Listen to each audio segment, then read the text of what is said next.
Blood feeds. Silence on the quad. A bird chirps. The morning dew rests on the new green grass. The smell of the cherry blossoms drifts from over the block. They would be getting a lot of attention today. This was their season. They always bragged on all the looks they get.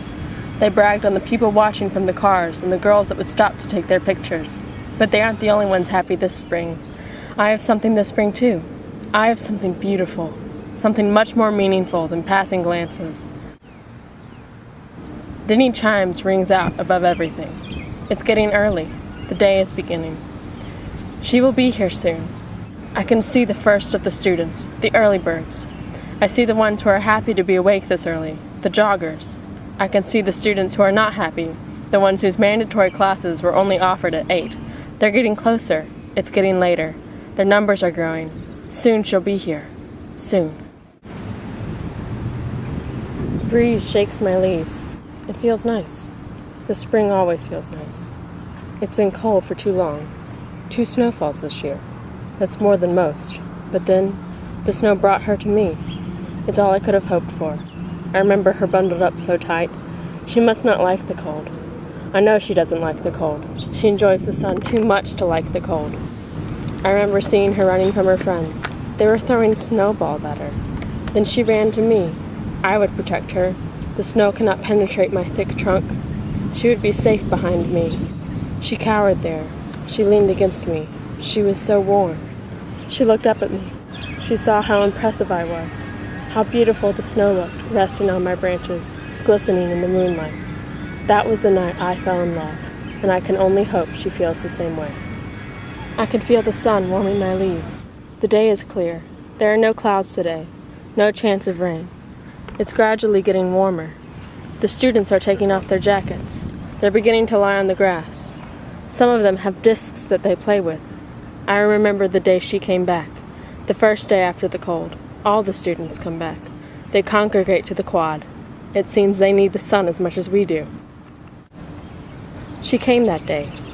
She came back with her friends. They were playing a game with the disc. She didn't. She brought a book. She sat beneath me. It was the first time she sat beneath me. She read underneath the shade of my branches. I was so happy. I was helping her. She was so beautiful. As the wind rustled my leaves, it blew her hair in front of her face. She wrapped it around her finger and put it behind her ear. One of my leaves fell off a branch and landed next to her. She picked it up and put it in her book. She was using me as her bookmark. It was my gift to her. In an instant, she was engrossed in the book again. She was enjoying the warm weather as much as anyone. Suddenly, one of her friends threw the disc towards her. It hit the spot of my trunk barely above her head. It was the same friend that had thrown the snowball at her, if you can even call him her friend. She looked up from her book. Her friend was running over. Help? She smiled. How could she smile? He had nearly hit her with the disc. It had hit me. It had hurt. She picked up the disc and handed it to him. He had arrived. He had interrupted our pleasure. What are you doing reading? Come out and play with us. We need more girls to make the team. It's far too nice on the inside. You need to be reading this stupid book. No thanks. This is perfect reading weather. Whatever, nerd. He smiled as he said it, but I could tell that he meant it. He took no pleasure in reading. He didn't appreciate her for who she was. I was smug that she had chosen me over him. She enjoyed my shade more than she enjoyed his silly little games. That was the first of many afternoons. She came on every sunny day. Before I had loved the rain. Now I've learned to dread it. She doesn't come on rainy days. No one comes on rainy days. But today is beautiful. She will come today. She has to come today. Dinny chimes rings out above the noise of the quad. I wait patiently for the song to finish playing. I count the sounds of the bell. 12. It was noon.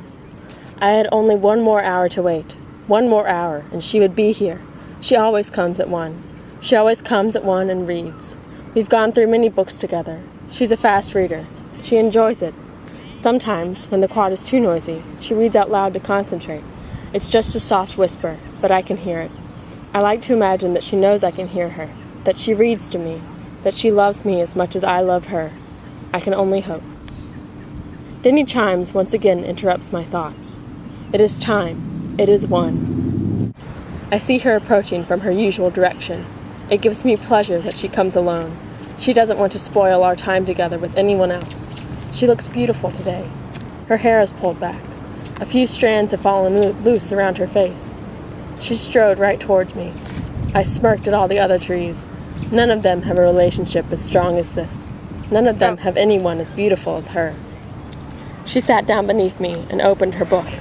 We would probably finish it today. She pulled out the bookmark and laid it on her lap. It was my bookmark, the one I had given her. She began reading. There were some boys playing football nearby and some girls listening to a radio. The quad was especially noisy. She began to read aloud.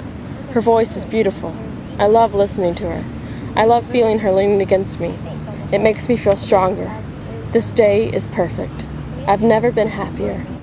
I watch all the students on the quad. Suddenly, I see him, her supposed friend, the boy.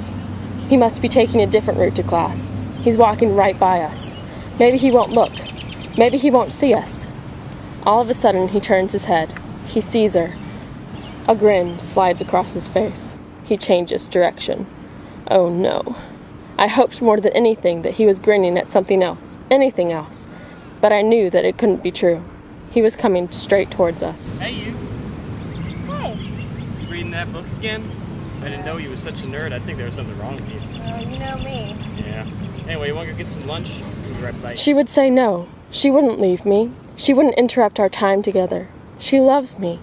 Yeah, that sounds great. I couldn't believe it. I wouldn't believe it. There was no way it was true. She stood up. The bookmark, my bookmark, fell off her lap and glided towards the ground. He grabbed her hand. She didn't resist. He had won. She was gone. A breeze shakes my branches. From across the quad I can hear the cherry blossoms complain. They're losing their flowers. They don't know real loss. They don't know what pain feels like. I am alone. Without her, I feel empty on the inside. All my strength has gone. Suddenly a girl approaches. She sits down beneath me. What could she possibly want? How could she demand my shade at a time like this? She pulls out a dark red journal. She flips to a page and begins to write. She has beautiful handwriting. Her pen dances across the page to make perfect swirls. She digs in her book bag and pulls out a roll of tape. She picks up a leaf, one of my leaves. She tapes it into her journal. A breeze blows a strand of hair loose. She twirls it around her finger and puts it behind her ear. She is beautiful. Dinny chimes rings out above the quad. She stands and leaves. I can't wait for tomorrow.